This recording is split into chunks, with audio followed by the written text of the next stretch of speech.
Здравствуйте, мои уважаемые зрители! На дворе у нас 19 марта, и сегодня мой первый материал будет посвящен тактике. Той тактике, которой сегодня придерживаются российские и украинские военные, как она изменилась за последние несколько, пусть не недель, дней за 10. И, соответственно, как дальше в связи с этим могут развиваться события.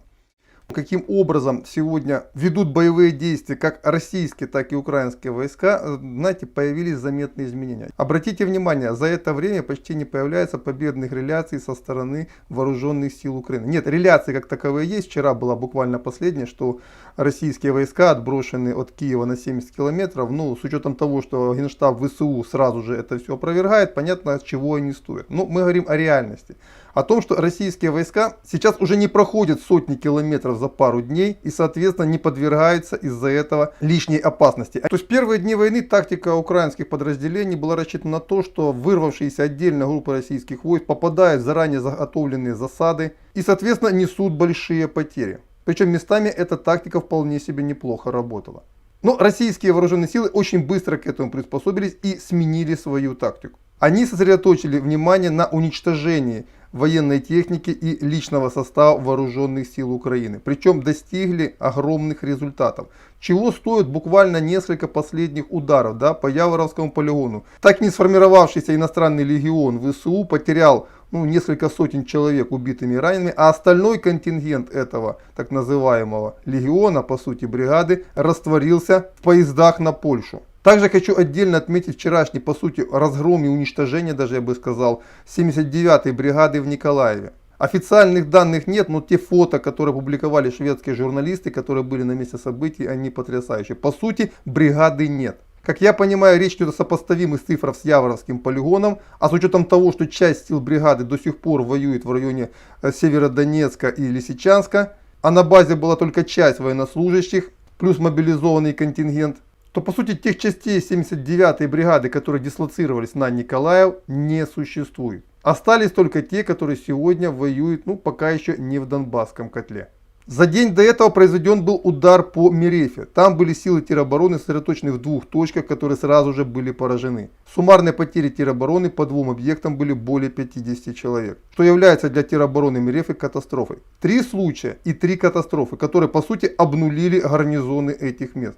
И такие эпизоды появляются уже каждый день. И отдельно хочу подчеркнуть, что во всех этих 3 операциях российские вооруженные силы не понесли никаких потерь. И это больше всего убивает боевой дух вооруженных сил Украины. Бесперспективность. То есть техническое превосходство российской армии с каждым днем становится все очевидней. И это уже приносит очевидный результат. А еще с каждым днем нарастает активность по уничтожению бронетехники вооруженных сил Украины, а также успешных примеров контрбатарейной борьбы. Одним из наглядных примеров является подавление артиллерийской группировки в районе Запорожья. Я уже отдельно упоминал этот момент во время контрнаступления, того объявленного контрнаступления ВСУ, которое должно было состояться, формально состоялось, по факту нет, получился разгром. Причем, напоминаю, штурмовые группы, которые под Киевом пошли в атаку, они попали в огневой мешок, то есть засаду, которую специально под них создали.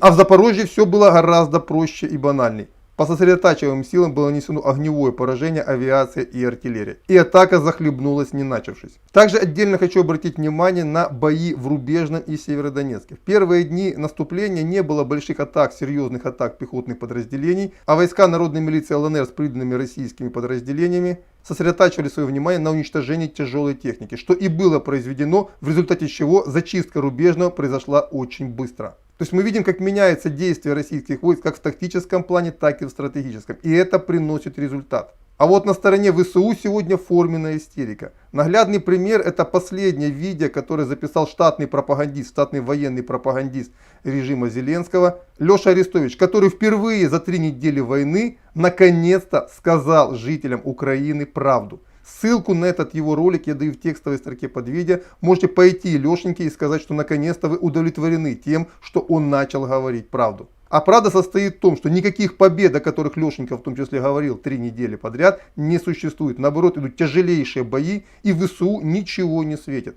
Кроме абсолютно неисключенного разгрома. Но это уже я сделал свой вывод, потому что Лешенька не может произнести этих слов. Хотя перед этим говорит именно об этом. Но он традиционно призывает всех украинцев сплотиться, бороться и до, как говорится, последнего украинца. Подробно эту тему в своем ролике разобрал мой товарищ Михаил Онуфриенко. Ссылку на его ролик я также даю в текстовой строке под видео, и она появится в интерактивной ссылке сразу после этого видео. Там очень интересный разбор полетов. Рекомендую вам пойти по предложенной ссылке и также подписаться на канал моего товарища. Вот это то, что произошло. Теперь то, что можно ожидать в будущем. Я уже обратил внимание на то, опять же, у меня данные много, с разных концов Украины стекается, из разных источников. И в целом все сходится к тому, что руководство Украины прекрасно отдает себе отчет в том, что в ближайшие пару недель они потеряют все свои механизированные подвижные подразделения. И та тактика, которой они придерживались на протяжении первого месяца войны, она канет в небытие. Потому что не будет никаких маневровых подразделений, будет уничтожена артиллерия.